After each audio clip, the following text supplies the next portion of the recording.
It is the longest river on earth, the greatest river in Africa, crossing nearly half the continent.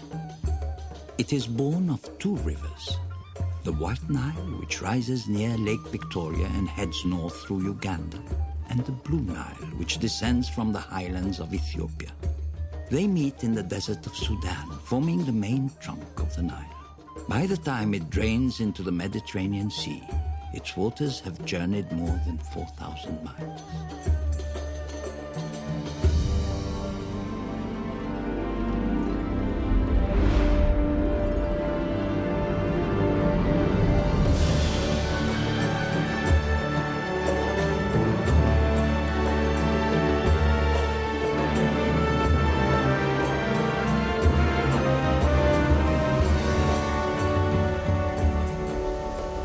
To the outside world, the source of the great river was an enduring mystery.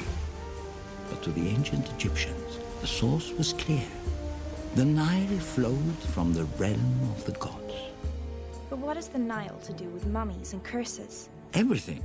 There would be no mummies, no ancient Egypt. In fact, no Egypt at all without her.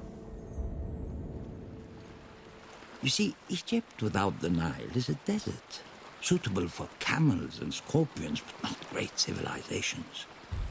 It's only here, along the floodplain of the Nile, that the desert's heat is softened and arid sand is turned to rich farmland. Nourished and irrigated by the Nile, Egypt became the longest lived of all the great early civilizations. In ancient times, so much water raced down from the lush valleys of Central Africa that the Nile overflowed its banks in seasonal floods.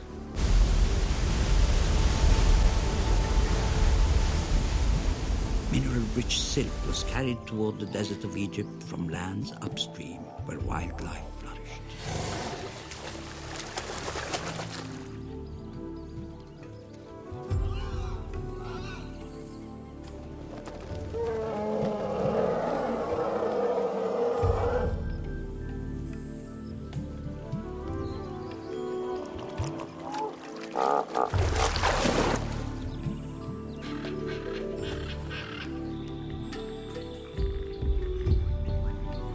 Rich land made possible a vast farming culture and a stable civilization able to turn from daily survival to works of the mind.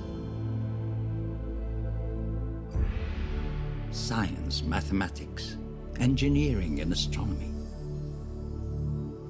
They studied the heavens and the seasons, gave us the 24-hour day and the 365-day calendar.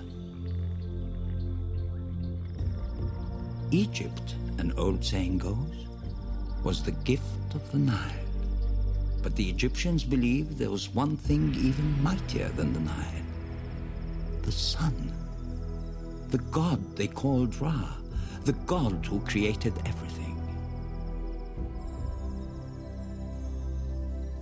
Each morning, with its rising, the sun god would be born. Each night, in setting, he would die. But the next morning he would rise again, never failing. He was eternal.